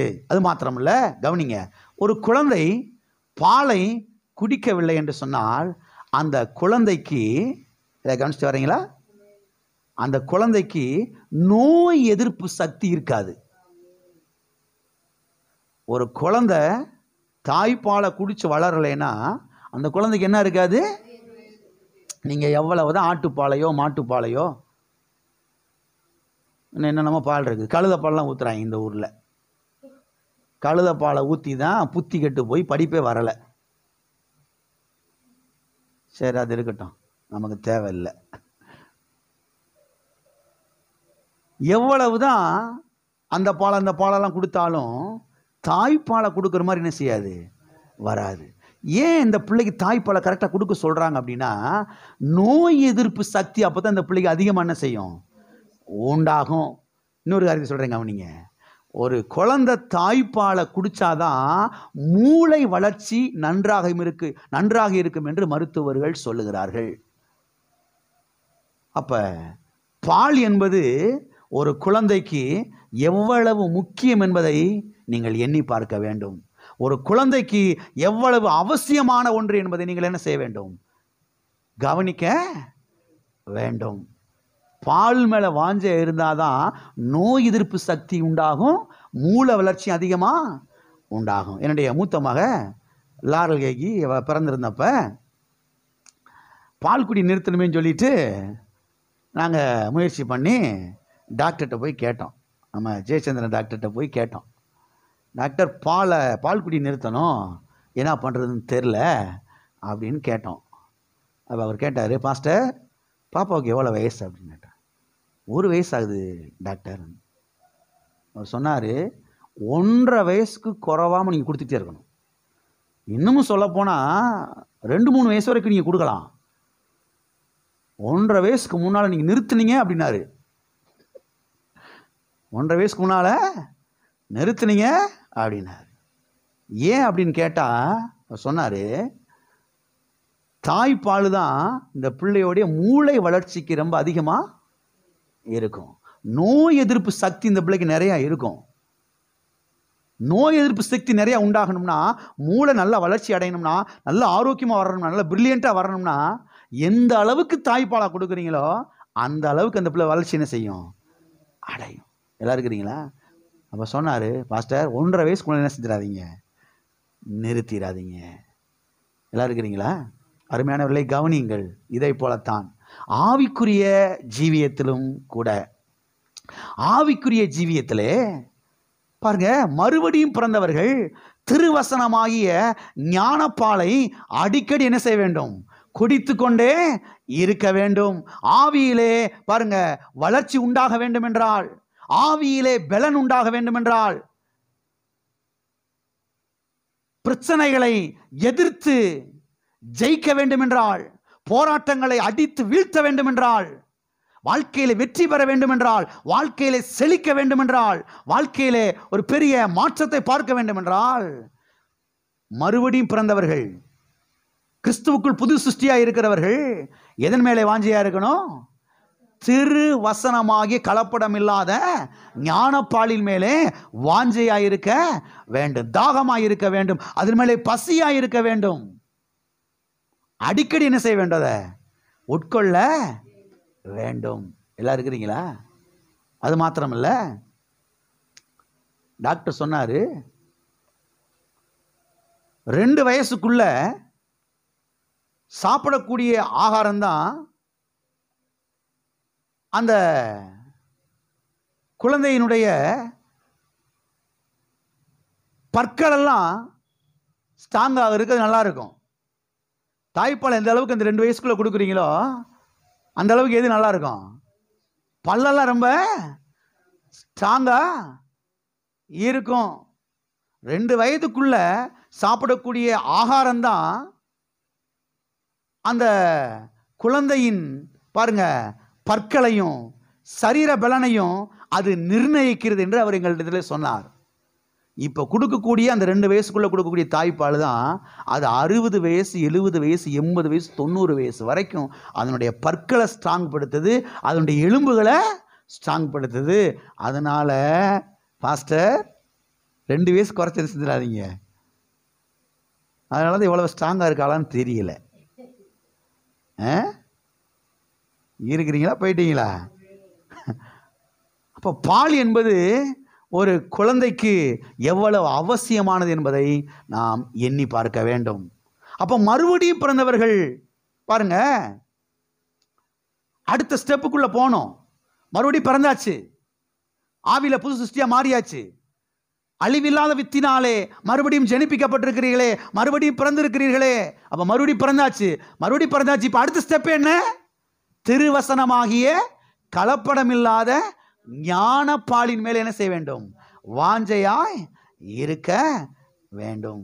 எங்கே வந்து இந்த ஞானப்பாலை குடிக்கணும்? திருச்சபையிலே. ஆமென்.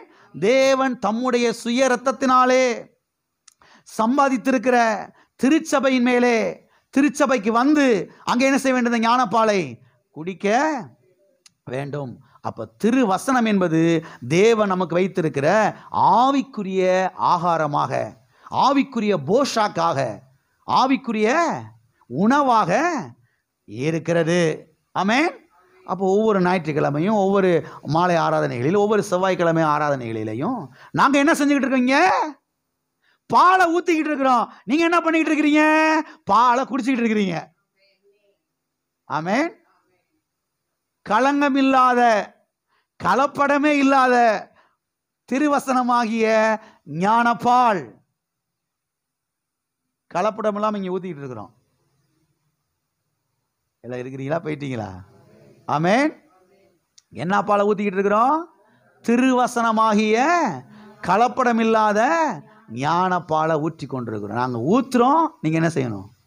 குடிக்க வேண்டும். குடிக்கலைனா வளர்ச்சி உண்டாகாது, குடிக்கலைனா பலன் உண்டாகாது, குடிக்கலைனா ஜெயிக்க முடியாது, குடிக்கலைனா வெற்றி பெற முடியாது, குடிக்கலைனா பிரச்சனைகளை ஜெயிக்க முடியாது, குடிக்கலைனா மனது மறுரூபம் ஆகாது, குடிக்கலைனா எண்ணங்கள் விசாலமடைய மாட்டாது. என்றைக்கு ஒரு ஆவிக்குரிய விசுவாசி தேவனுடைய வார்த்தையாகிய ஞானப்பாலின் மேலே வாஞ்சையா இருக்கிறானோ அன்றைக்குத்தான் அந்த விசுவாசி வளரப்போகிறான், ஜெயிக்க போகிறான், பிரச்சனைகளை மேற்கொள்ள போகிறான், காரியங்களை பாருங்க சாதிக்க போகிறான், வெற்றி அடைய போகிறான், வாழ்க்கையிலே செழிப்படைய போகிறான். அப்போ இன்றைக்கு ஒரு சில கிறிஸ்தவ விசுவாசிங்க சபைக்கு வர்றவங்க நல்லா வாழ்ந்து சுகமாக இருக்கிறாங்க அப்படின்னா அவங்க பல வருஷத்துக்கு முன்பதாகவே இந்த ஞானப்பாலின் மேலே வாஞ்சி என்ன செஞ்சுருக்கிறாங்க, இருந்திருக்கிறாங்க. அது மேலே தாகமாக இருந்திருக்கிறாங்க. நேரமெல்லாம் கிடைச்ச உடனே வேதத்தை வாசிக்கிறதுலையும், பிரசங்க செய்தியை போட்டு கேட்கறதுலையும், விசுவாச அறிக்கைகளை பண்ணுறதுலையும், அந்நிய பாஷையில் இருந்து ஜபிக்கிறதுலையும், தேவ பிரசனத்தில் தங்கி இருக்கிறதுலையும், வாரம் தவறாமல் சபைக்கு வந்து வசனத்தை கேட்கறதுலையும் அவங்க வாஞ்சையாக இருந்திருக்கிறாங்க. அதனுடைய ரிசல்ட் தான் இன்னைக்கு எப்படி இருந்திருக்கிறாங்க, வாழ்க்கையில் பெரிய மாற்றங்கள், செழிப்பு, ஐஸ்வர்யம், சுகம், பலன், நல்ல வாழ்க்கை எல்லாம் இன்னைக்கு வந்திருக்குது. சில வருஷத்துக்கு முன்பதாக அவர்கள் எடுத்த தீர்மானங்கள். நான் சொல்கிறேன், இன்னைக்கு தீர்மானம் எடுங்க. திரு வசனத்தின் மேலே நான் பசியாக இருக்க போகிறேன். திரு வசனமாகிய ஞானப்பாலின் மேலே நான் தாகமாக இருக்க போகிறேன். இதில் ஆழமாக நான் போகிறேன். இதில் நான் கவனம் செலுத்த போகிறேன். வேறு எதுலேயோ போய் நான் கவனம் செலுத்தி அதில் இதுலேயே மனதை கொண்டு போய் சொருகி விட்டு தேவையில்லாதெல்லாம் சிந்திச்சு தேவையில்லாதெல்லாம் மண்டையை போட்டு முக்கி எடுத்து இருக்க போகும். நேரம் கிடைச்சா ஸ்கூலுக்கு போகிறேன், நேரம் கிடைச்சா தேவ பிரசன்னம். காலேஜுக்கு போகிறேன், நேரம் கிடைச்ச உடனே தேவ பிரசன்னம். ஆஃபீஸ்க்கு போகிறேன், வேலைக்கு போகிறேன், நேரம் கிடைச்ச உடனே என்ன செய்யறது, இங்கே உட்காந்து. சில ஆட்கள் இருக்கிறாங்க, சில கம்பெனிஸில் ஒர்க் பண்ணுறாங்க, சில இடங்களில் அவங்க கான்ட்ராக்ட் எடுத்து பண்ணுறாங்க. இந்த பிரசங்க செய்தி அவங்க போட்டு கேட்டுக்கிட்டே வேலை பார்க்குறாங்க. என்ன மாதிரி ஆப்ஷனுங்க இன்றைக்கி. நல்ல பெரிய ஸ்பீக்கர் தூக்கிட்டு வந்து சினிமா பாட்டெல்லாம் ரெக்கார்டி பண்ணி கொண்டு வந்து சொருகி கேட்டுக்கிட்டே வையான்னு செய்ய வேலை பார்க்குறது. எண்ணத்தை வழங்க போகுது, எண்ணத்தை உருப்பட போகுதுன்றேன். கத்தனால வாய்ப்பு கொடுத்துருக்கிறாருங்க. நல்ல பிரசங்கங்கள் யூடியூப்லாம் போடுறோம். அப்படி கனெக்ஷன் பண்ணி அப்படியே செல்ஃபோன் அங்கனக்குள்ள வச்சு விட்டு நீங்கள் அழகாக என்ன செய்யலாம், பிரசங்க செய்தியை கேட்டுக்கிட்டே என்ன செய்யலாம், வேலையை பார்க்கலாம். பிரசங்கத்தை கேட்டுக்கிட்டே நீங்கள் நாற்று நட்டுலாங்க. அப்படி ஆப்ஷனுக்கு வந்திருக்கோம். அந்த மாதிரி காலகட்டத்தில் வந்திருக்கிறோம். வரப்பில் வச்சிடலாங்க, நாற்று நட்டுக்கிட்டே என்ன செஞ்சிடலாம், கேட்டுடலாம். அந்த மாதிரி வந்துட்டோம். அதனால் இதில் ஆழமாக போங்க, இதில் தாகமாக போங்க. இதில் எந்த அளவுக்கு உள்ளே போகிறீங்களோ அந்த அளவுக்கு வாழ்க்கையில் வெற்றி. நான் சேலஞ்ச் பண்ணி சொல்கிறேன், சும்மா விளையாட்டுக்கு சொல்கிறேன். எனக்கு எனக்கு ஒன்று பார்த்து சொல்கிறாரு, இது உண்மை. இதுக்குள்ளே ஆழமாக நீங்கள் போங்க, தீவிரமாக போங்க.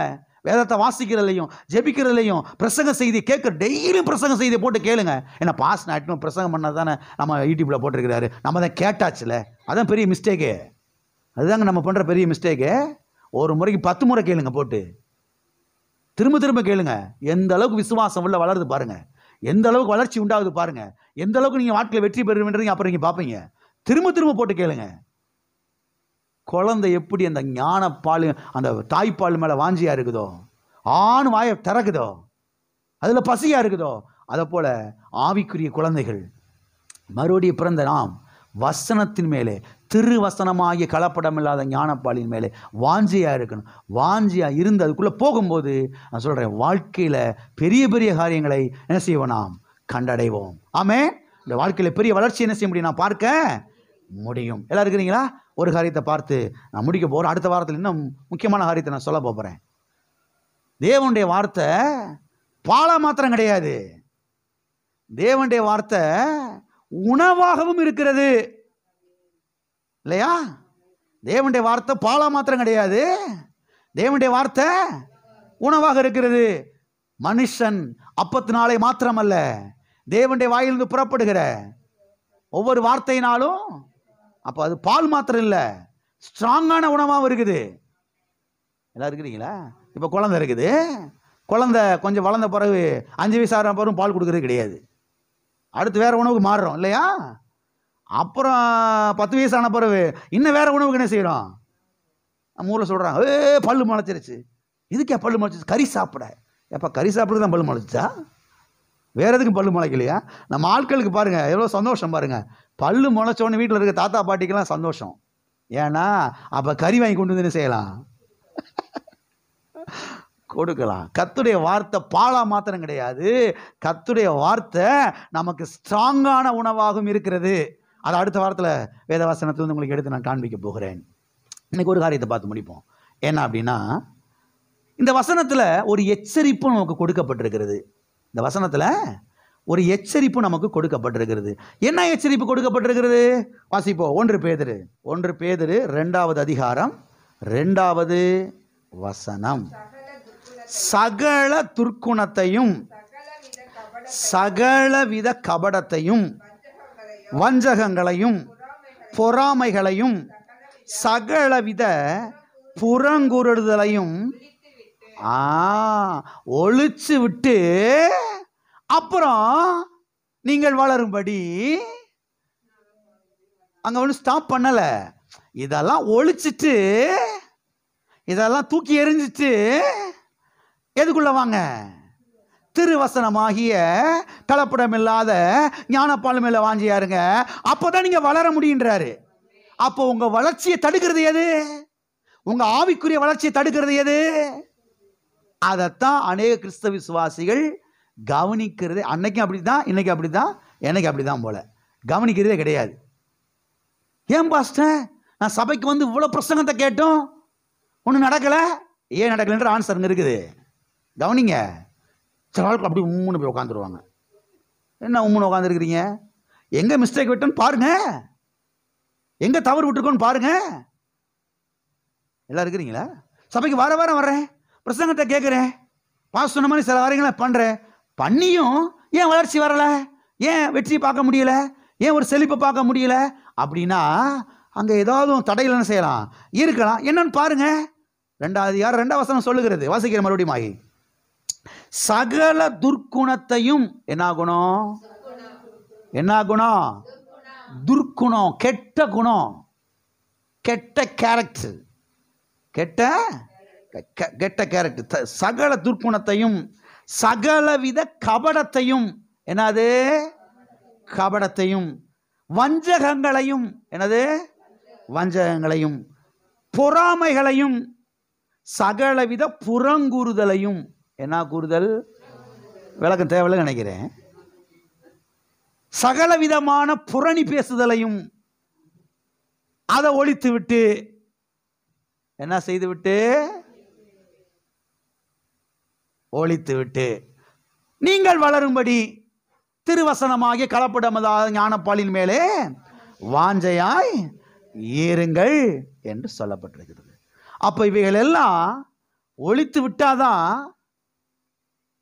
இதன் மேல என்ன செய்ய முடியும்? வாஞ்சையாய் இருக்க முடியும் என்று சொல்லுகிறார். எதன் மேலே வாஞ்சையா இருக்க முடியும்? திருவசனமாகிய கலப்படம் இல்லாத ஞானப்பாலின் மேலே. சரி, ரைட். எவைகளை ஒழித்து கட்ட வேண்டும் என்று இங்கே கர்த்தர் சொல்லுகிறார்? ஒன்று சகலவித துர்க்குணம், இரண்டாவதாக சகலவித கபடம், மூன்றாவதாக சகலவித வஞ்சகம், பொறாமைகளையும் சகலவித புறங்கூறுதலையும் ஒழித்து கட்ட வேண்டும் என்று இங்கே கர்த்தர் சொல்லுகிறார். சரி, ஏன் இவைகளை ஒழித்து கட்ட வேண்டும்? ஏன் இவைகளை ஒழித்து கட்ட வேண்டும் என்று கர்த்தருடைய ஆவியானவர் தம்முடைய ஊழியக்காரன் மூலமாக திருச்சபைக்கு சொல்லுகிறார் என்று சொன்னால், இவைகள் எல்லாம் நம்முடைய ஆவிக்குரிய ஜீவியத்தை கெடுக்கக்கூடிய காரியங்கள். இவைகள் எல்லாம் நம்முடைய ஆவிக்குரிய ஜீவியத்தின் வளர்ச்சியை தடுக்கக்கூடிய காரியங்கள், ஒடுக்கக்கூடிய காரியங்கள். இவைகள் எல்லாம் நம்முடைய ஆவிக்குரிய ஜீவியத்தின் முன்னேற்றத்தை தடை செய்கிற காரியங்கள். எனவேதான் இவைகளை ஒழித்து கட்ட வேண்டும் என்று கர்த்தர் இங்கே சொல்லுகிறார். இவைகளெல்லாம் நாம் நம்முடைய வாழ்க்கையிலே ஒழித்து கட்டினால்தான் நாம் முன்னேறி செல்ல முடியும், நாம் வளர முடியும், நாம் பெருக முடியும், நாம் செழிக்க முடியும், நாம் வெற்றி பெற முடியும், நாம் வாழ்வடைய முடியும். எல்லாம் இருக்கிறீங்களா? ஏன் வளர்ச்சி இல்லை? இன்னைக்கு யோசிச்சு பார்த்துருக்கிறீங்களா? ஏன் அநேகருடைய வாழ்க்கையில் வளர்ச்சி இல்லை தெரியுமா? நான் யாரை பேசிக்கிட்டு இருக்கிறேன்? திருச்சபையில் இருக்கக்கூடிய மக்கள். சபைக்கு இவ்வளவு வருஷமா வந்தோம், ஏன் வளர்ச்சி இல்லை? ஏன் செழிப்பு இல்லை? ஏன் சுகம் அடைய முடியல? ஏன் வெற்றி அடைய முடியல? ஏன் சாதிக்க முடியல? ஏன் வாழ்க்கையில் இவ்வளவு வளர்ச்சி? ஏன் இவ்வளவு தோல்வி? ஏன் அந்த கடன் பிரச்சனையிலிருந்து மீள முடியல? ஏன் மேலே எழும்பி வர முடியல? ஏன் தேவைகள் சந்திக்கப்படலை? ஏனென்று சொன்னால் துர்க்குணம். என்ன குணம்? துர்க்குணம், கபடம், வஞ்சகம், பொறாமை, புறங்கூறுதல். ஏன் பாஸ்டர் இது அவ்வளோ பெரிய விவகாரமா? இது அவ்வளோ பெரிய பிரச்சனையா? புரணி பேசாதவன் யார் இருக்கா உலகத்தில்? என்ன பாஸ்டர் இதெல்லாம் சாதாரணமாக தானே எல்லாம் இருக்கிறீங்களா? துர்க்குணம், கெட்ட குணம், பொறாமை. நான் என்ன சொல்ல வரேன்ற நல்லா கவனிங்க. கர்த்தருடைய ஆவியானவர் உங்களுக்கு சொல்லுகிறார். இதுலையே நீங்கள் கவனம் செலுத்துனீங்கன்னா எதில் கவனம் செலுத்தாம விட்டுருவீங்க? கவனிங்க அதான் கவனிங்க. யாரடா பேசலாம்? முழு கவனமும் முழு வாஞ்சையும் முழு எண்ணமும் எங்கே போய் சொருகிட்டு நிற்குது? லைஃப் அங்கே வருஷம் போயிடுச்சு. புரியுதா நான் என்ன சொல்கிறேன்னு? அந்த நேரத்தை மிச்சம் பண்ணி அந்த நேரத்தை எடுத்து எங்கே செலவிடலாம்? சில கிறிஸ்தவ விசுவாசிங்க அங்கங்கெல்லாம் உக்காராம அங்கங்கெல்லாம் போகாம அதெல்லாம் அந்த டைமெல்லாம் மிச்சம் எடுத்து இதில் செலவிட்டனால தான் இன்னைக்கு வாழ்ந்து சுகமாக இருக்கிறார்கள். அவங்களுடைய பிள்ளைங்களாம் நல்லா இருக்கிறாங்க. கவனிங்க, அவங்க பிள்ளைங்களாம் நல்லா இருக்கிறாங்க. ஆனால் சில கிறிஸ்தவ விசுவாசிங்க இதில் ரொம்ப இன்ட்ரெஸ்டாக இருக்கிறாங்க, இதில் ரொம்ப ஆர்வமாக இருக்கிறாங்க, இதில் ரொம்ப தீவிரமாக இருக்கிறாங்க, இதில் ரொம்ப அழகாக அப்படி அவங்களுக்கு அதில் பெரிய மகிழ்ச்சி. இதில் ஏதோ யதார்த்தமாக பேசுறது வேற. என்னைக்கோ ஒரு தெரியாமல் பேசிட்டோம், சரி என்னடா பேசின பிறகு கூட உள்ள நமக்கு ஒரு குற்றம் ஐயோ இப்படி பேசிட்டேமேன்னு. ஆனால் இது அப்படி கிடையாது. யாரு ரட்சிக்கப்பட்டு ஞானஸ்தானம் பெற்று அபிஷேகம் பெற்று சபைக்கு வார வாரம் வர்றவங்க சில ஆட்கள் அது அப்படிலாம் கிடையாது. அதில் ரொம்ப இந்த பன்னிக்குட்டி தண்ணிக்குள்ள நீச்சல் அடிக்கும் பாருங்க, சாக்கடைக்குள்ள பன்னிக்குட்டி. நீங்கள் பன்னிக்குட்டியை கொண்டு போய் அது பக்கத்தில் அப்படி கூட்டிகிட்டு போனால் போதும், எங்கண்ணே சாக்கடை ஓரத்தில் உங்களையும் சேர்த்து இழுத்து எங்கே போட்டுரும். ஆனால் ஆட்டுக்குட்டி இருக்குது பார்த்தீங்களா, அதை கொண்டு போய் நீங்கள் சாக்கடைக்குள்ளே போட்டாலும் நம்மளை ஒரு பார்வை பார்க்காது. ஏன்னா மனுஷனடான்ற மாதிரி உனக்கெல்லாம் என்னடா இருதுன்ற மாதிரி நம்மளா கேட்காது. இப்படி போட்டுட்டே நீ எல்லாம் இருக்கிறீங்களா? அதான் சொல்கிறேங்க. அவனிங்க சில கிறிஸ்தவ விசுவாசிங்க வாழாமல் போனதுக்கு காரணம் என்ன? சில ஊழியக்காரர்கள் வாழாமல் போனதுக்கு காரணம் என்ன? அவங்க எண்ணங்கள் நாட்டங்கள் அது இது எல்லாம் ஃபேஸ்புக்கு வாட்ஸ்அப் அது இது இன்ஸ்டாகிராம் அது இதுலேயும் போய் நுழைஞ்சு ஷார்ட் பார்க்குறது தானே. ஷார்ட் ஆனது அது. அதில் உட்காந்து மணிக்கணக்கில் தீவிரமாக உள்ளே போகிறது மனது கெட்டு குட்டிச்சவராக போயிடும், மனது ஜாம் ஆகிடும், ஒன்றும் இல்லாமல் போயிடும். அப்புறம் வார வாரம் நாங்கள் சபைக்கு தான் வந்தேன், நான் தசம பாகம் கொடுத்தேன், நான் காணிக்கை கொடுத்தேன், நான் ஞானஸ்தானம் எடுத்தேன், கத்தரை ஏன் செய்யலை, கத்தரை ஏன் பண்ணலை. ஒழுங்காக பாலை குடிச்சிருக்கணும், துர்க்குணத்தை ஒழிச்சு கட்டியிருக்கணும். தேவையில்லாத காரியத்தில் மைண்டை போய் சொருகி வச்சிருக்கிறது. அதில் அப்படி நேரம் கிடச்ச உடனே எதைத்தான் தூக்குறது. இருக்கிறீங்களா? போயிட்டீங்களா? வளர்ச்சியை பார்க்க முடியாது, வெற்றியை பார்க்க முடியாது, வாழ்க்கையில் முன்னேற்றம் வராது, செழிக்க முடியாது. கர்த்தர் தெளிவாக சொல்கிறாரு, உலகம் போகிற போக்கில் போகாத, உலகம் போகிற மாதிரியே போகாத, அதுலேயும் இதுலேயும் நாட்டம் கொள்ளாத, கபடம் துர்க்குணம் பொறாமை இதில் கவனம் செலுத்தாத, அதில் டைமை வேஸ்ட் பண்ணாத. வாழ போகிறது 80 வயசு 90 வயசு 100 வயசு. அந்த டைமெல்லாம் மிச்சம் பண்ணி வேதத்தை வாசிக்கிறதுலையும் இந்த பாலை குடிக்கிறதுலையும் பிரசங்க செய்தியை கேட்கறதுலையும் விசுவாசத்தை வளர்த்து கொள்கிற காரியத்திலையும் இதில் தீவிரமாக போ, இதில் ஆழமாக போ. விசுவாச அறிக்கை பண்ணுற காரியங்களை, ஸ்தோத்திர பலியில் ஏறெடுக்கிற காரியங்களில் ஒரு 10 நிமிஷம் டைம் கிடச்சா ஒரு 10 நிமிஷம் அந்நிய பாஷையில் என்ன செய்யலாம்? பேசலாம். 10 நிமிஷம் பேசி என்ன ஆக போகுது? 10 நிமிஷம் பேசலாம்ல. கத்தர் அடுத்து 20 நிமிஷத்தை தருவார்ல. 20 நிமிஷம் அந்நிய பாஷையில் பேசணும்னா அடுத்து அரை மணி நேரத்தை கத்தர் கொடுப்பார்ல. இல்லை இருக்கிறீங்களா? போயிட்டீங்களா? இதெல்லாம் ஒழிச்சிட்டு இதன் மேலே வாஞ்சையா இருங்கன்னு சொல்கிறார். இதன் மேலே வாஞ்சையா இருங்கள் என்று சொல்லுகிறார். ஆமென். எனவே வாழ்க்கையில் ஏன் அநேகருடைய வாழ்க்கையில் முன்னேற்றம் இல்லை? ஏன் அநேகருடைய வாழ்க்கையில் வளர்ச்சி இல்லை? ஏன் அநேகருடைய வாழ்க்கையில் செழிப்பு இல்லை? ஏன் அநேகருடைய வாழ்க்கையில் பெருக்கை இல்லை? ஏன் அநேகருடைய வாழ்க்கையில் சுகம் இல்லை? ஏன் அநேகருடைய வாழ்க்கையில் ஜெயம் இல்லை? ஏன் அநேகருடைய வாழ்க்கையில் ஆசீர்வாதம் இல்லைன்னா அவங்க நாட்டமும் விருப்பமும் வாஞ்சையும் அவங்க முழு இருதயமும் எங்கே தான் போய் சொருகி நிற்குது? இப்படிப்பட்ட காரியங்கள் என்ன செய்யுது? சொருகி நிற்குது. அருமையான தேவனுடைய பிள்ளைகளே, சரியான தீர்மானத்தை எடுங்கள். இந்த வருஷத்தினுடைய கடைசி ஞாயிற்றுக்கிழமையில் இருக்கிறோம். அடுத்த 2 நாட்களுக்குள்ள புது வருஷத்துக்குள்ளே நுழைய போகிறோம். நல்ல தீர்மானங்கள் எடுங்க. வாழ்க்கையில் நான் இப்படி தான் இருக்க போகிறேன், வாழ்க்கையில் இப்படி தான் இருக்க போகிறேன். சில கிறிஸ்தவ விசுவாசி வீடுகளுக்கு போனாவே சினிமா பாட்டு தான் ஓடிட்டு இருக்குது. ஸ்பீக்கர்லாம் வச்சு அடிச்சு நொறுக்கி மனது கெட்டுரும், இருதயம் கெட்டுரும். எதுவுமே பார்க்க முடியாது, வெற்றி எந்த செழிப்பையும் பார்க்க முடியாது. இந்த பிரசங்க செய்தியெல்லாம் அழகாக டவுன்லோட் பண்ணலாம், யூடியூப்லேயும் நீங்கள் டவுன்லோட் பண்ணலாம். எடுத்து டவுன்லோட் பண்ணி பின்ட்ரைவில் வச்சு சொருகி டெய்லி போட்டு கேளுங்க. என்ன மாதிரி உங்கள் வாழ்க்கை மாறுது பாருங்கள். நான் சேலஞ்ச் பண்ணுறேன், டோட்டல் லைஃபே மாறும். பெரிய காரியங்களை கர்த்தர் என்ன செய்வார்? செய்வார். ஆமென். அப்போ சபையில் நடக்கிற எல்லா ஆராதனைக்கும் ஒழுங்காக வந்து விடுவார்கள் சில ஆட்கள். இவ்வளவு வந்தும் பாருங்கள், ஏன் எந்த முன்னேற்றம் இல்லை? ஆன்லைன் ப்ரேயர் வர்றாங்க, ஃபாஸ்டிங் ப்ரேயர் வர்றாங்க, பைபிள் ஸ்டடி வர்றாங்க, பாருங்கள் இன்னும் ரிட்ரீட்டுக்கு வர்றாங்க, ஞாயிற்றுக்கிழமை ஆராதனைக்கு அது இதுக்கெல்லாம் வர்றாங்க. வந்தும் ஏன் இவ்வளவு செஞ்சும் ஏன் வாழ்க்கையில் இல்லை பெரிய மாற்றம் இல்லைன்னா, இங்கே வந்து கேட்டுட்டு அதுக்கப்புறம் அங்கே போய் என்ன செஞ்சிடறாங்க? மனதை கொண்டு போய் தேவையில்லாத காரியத்தில் அவங்க சொரியிறாங்க. எல்லாம் இருக்கிறீங்களா? எனவே தான் வாழ்க்கையில் ஆசீர்வாதம் இல்லை, பெருக்கம் இல்லை, செழிப்பு இல்லை, ஐஸ்வர்யம் இல்லை, சுகம் இல்லை. அநேகர் பாருங்க தலையை போட்டு பீத்து கொள்றாங்க. ஏன் ஆசீர்வாதம் இல்லை? ஏன் செழிப்பு இல்லை? ஏன் ஜெயம் இல்லை? ஏன் முன்னேற்றம் இல்லை? அப்படின்னா காரணம் என்ன தெரியுமா? துர்க்குணத்தை என்ன செய்யலை? ஒழிக்கலை. கபடத்தை என்ன செய்யலை? ஒழிக்கலை. எல்லாம் இருக்கிறீங்களா? வஞ்சகத்தை ஒழிக்கலை, பொறாமைய ஒழிக்கலை, புறங்கூறுதல் என்ன செய்யலை? ஒழிக்கலை. சில விசுவாசிகளெல்லாம் பார்த்தீங்கன்னு சொன்னால் சபைக்கு பாருங்க வாரம் தவறாமல் பாருங்க அவர்கள் வந்து கர்த்தருடைய வார்த்தை என்ன செய்கிறாங்க? கேட்கிறாங்க. பிறகு இந்த பிரசங்க செய்தியெல்லாம் எடுத்துகிட்டு போய் கொண்டு போய் திரும்ப திரும்ப திரும்ப திரும்ப என்ன செய்கிறாங்க? அதை போட்டு கேட்குறாங்க. கேட்கறதுனால தான் வாழ்க்கையில் எவ்வளோ பெரிய ஒரு வெற்றி, ஒரு பெரிய ஜெயம் என்ன செய்து அவங்களுடைய வாழ்க்கையில் உண்டாகிறது. ஆமென். எல்லா கண்களை மூடி நாம் ஜெபிப்போம். அடுத்த வாரத்தில் நாம் தொடர்ந்து பார்க்கலாம்.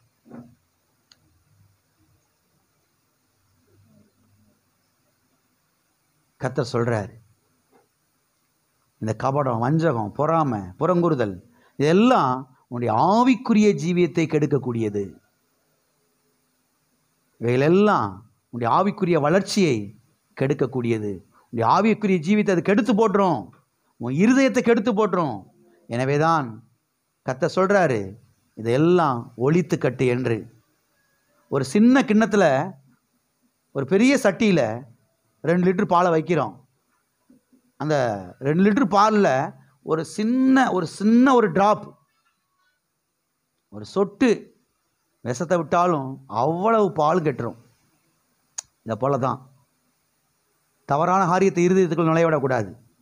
தவறான காரியத்தை இருதயத்துக்குள்ளே அனுமதிச்சிடக்கூடாது. திருவசனமாகிய கலப்படமில்லாத ஞானப்பாலின் மேலே வாஞ்சையாய் இருங்கள்.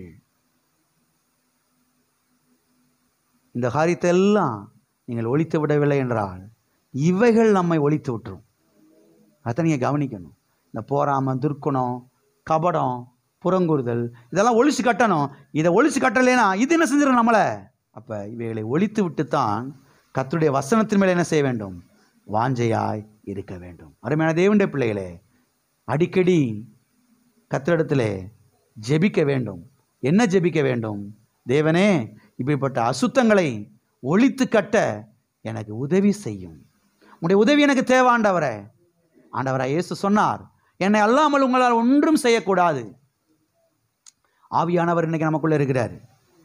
என் சுய பலத்தினால இதெல்லாம் ஒழிச்சு கட்ட முடியல. ஆவியானவரே எனக்கு உதவி செய்யுங்க. நான் புறங்கூறுறது, புறணி பேசுறது, கபடம், வஞ்சகம், போட்டி, போராமை, இந்த துர்க்குணம் இதெல்லாம் என் வாழ்க்கையில் ஒழிச்சு கட்ட பரிசுத்த ஆவியானவரே நீங்கள் எனக்கு உதவி செய்யுங்க அப்படின்னு அடிக்கடி ஜெபம் பண்ணுங்க. வீட்டில் அடிக்கடி ஜெபம் பண்ணுங்க. வீட்டில் அடிக்கடி ஜெபம் பண்ணுங்க. இதெல்லாம் என் ஆவிக்குரிய ஜீவியத்தை கெடுக்கக்கூடியது, என் வளர்ச்சியை கெடுக்கக்கூடியது, என் விசுவாசத்தை கெடுக்கக்கூடியது, என்னுடைய முன்னேற்றத்தை கெடுக்கக்கூடியது. எனக்கு உதவி செய்யுங்க ஆண்டவரே. ஆவியானவரை எனக்கு உதவி செய்யுங்க.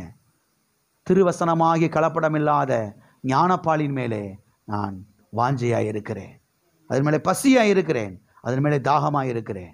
ஓ தேவனே, நல்ல தீர்மானங்களை நான் எடுக்க உதவி செய்யும். ஸ்தோத்திரம், ஸ்தோத்திரம். தகப்பனே, இயேசு நாமத்தில் உம்முடைய சமூகத்திலே நாங்கள் வருகிறோம். ஆசீர்வதிக்கப்பட்ட இந்த வேலைக்காக நன்றி தேவனே. துதிக்கிறோம், ஸ்தோத்திரிக்கிறோம். பரிசுத்த ஆவியானவரே, இந்த சத்தியங்கள் எல்லாம் இன்னும் அதிகமாய் எங்களுக்கு நீர் வெளிச்சம் போட்டு காண்பிக்க வேண்டும்படியாய் நாங்கள் ஜெபிக்கிறோம். தூய ஆவியானவரே, எங்களுக்கு உதவி செய்யும். ஓ தேவனே, புதிதாய் பிறந்த குழந்தைகளைப் போல திருவசனமாகிய கலப்படமில்லாத ஞானப்பாலின் மேலே கர்த்தா இன்னும் அதிகமான வாஞ்சை உள்ளவர்களாய் நாங்கள் இருக்க எங்களுக்கு உதவி செய்யும் ஆண்டவரே.